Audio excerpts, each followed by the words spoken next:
Wapendwa mahujaji wa matumaini, herini kwa mwaka mpya wa kiliturujia. Leo tunaanza mwaka mpya wa kiliturujia.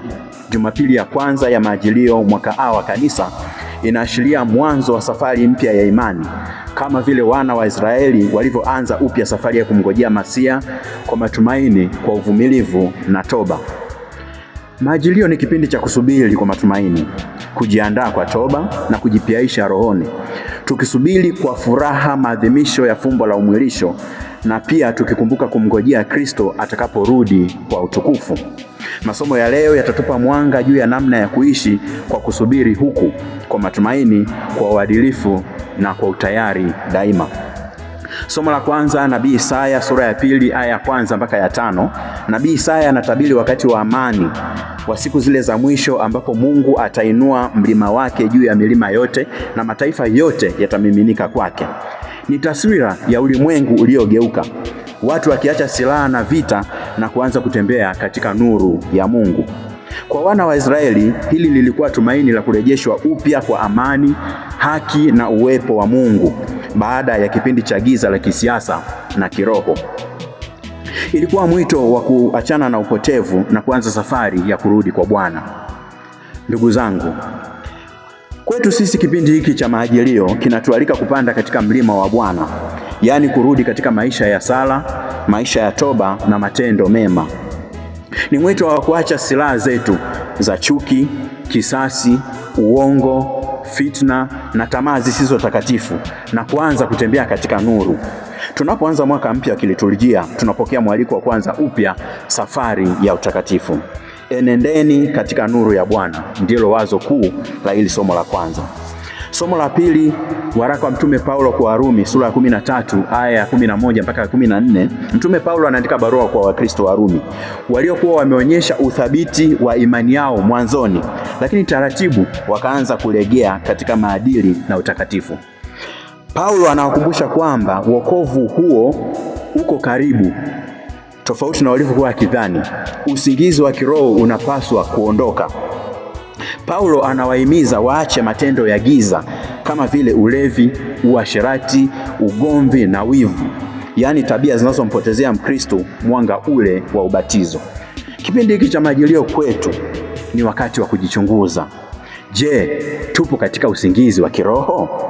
Tunaitwa kuvaa silaha za nuru, yaani maadili mema, uadilifu, ukweli na ibada safi. Kujivika Kristo ni wito wa kuishi kama Kristo katika tabia, katika kauli na katika matendo.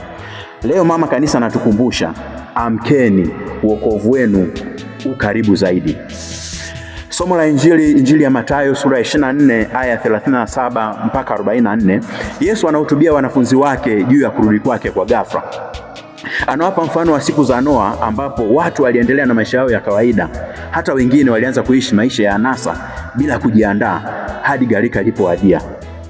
Waliishi maisha kuto kujijali kiroho. Walikuwa hawaguswi kabisa na Mungu, hawaguswi kabisa na neema, na hawapendezwi kabisa na mambo ya kiroho. Ilikuwa ni hali ya ulegevu wa ndani ambao walikuwa hawana kiu tena ya Mungu. Ni katika muktadha huu Yesu aliwataka wanafunzi wake wawe macho daima, kwa sababu wakati wa kuja kwake haujulikani. Alitaka wajifunze kuishi katika utayari wa kudumu. Haiwezekani roho iliyo macho kushindwa. Kuwa macho wakati wote ni silaha ya watakatifu, aliwahi kusema Mtakatifu Yohane Chrysostom. Kipindi cha Majilio kinatukumbusha kwamba Kristo anakuja kwetu mara 3. Alikuja kwa njia ya umwilisho, kwa kuzaliwa Bethlehem. Anakuja katika maisha yetu ya kila siku kwa kupitia neno, sakramenti na wenye uhitaji, na atakuja tena katika utukufu siku za mwisho. Hivyo tusiishi kama watu wa kipindi cha Noa ambao walijisahau, wakaridhika, wakamsahau Mungu. Mkristo wa Majilio ni mtu aliyekuwa macho katika sala, katika uadilifu, katika uamuzi makini na utayari wa kumpokea Kristo muda wote. Mtakatifu Agustino wa Hippo aliwahi kusema kwamba kesheni kwa moyo, si kwa macho tu. Kristo huja kwa wale wenye moyo ulio macho. Wapendwa mahujaji wa matumaini, tunapoanza mwaka huu mpya wa kiliturujia na kipindi hiki kitakatifu cha Majilio, tuamke kiroho na tuache usingizi wa dhambi. Tupande mlimani kwa Bwana katika sala, katika toba na katika ibada za misa takatifu. Tuvae silaha za nuru, yaani upendo, haki, unyofu na kutenda mema. Tukeshe katika maisha yenye utayari kwa kumkaribisha Kristo kila siku. Majilio ni safari ya kumruhusu Kristo azaliwe tena upya katika mioyo yetu. Tumwombe Bwana tujalie neema ya kusafiri pamoja naye ili sherehe za Noeli zitukute tukiwa tumefanywa upya na tumejaa nuru yake. Amani ya Kristo ikae nasi katika safari hii mpya ya mwaka wa kiliturujia. Kristo ndiye tumaini letu. Do not be afraid. Do not be afraid. Do not be afraid.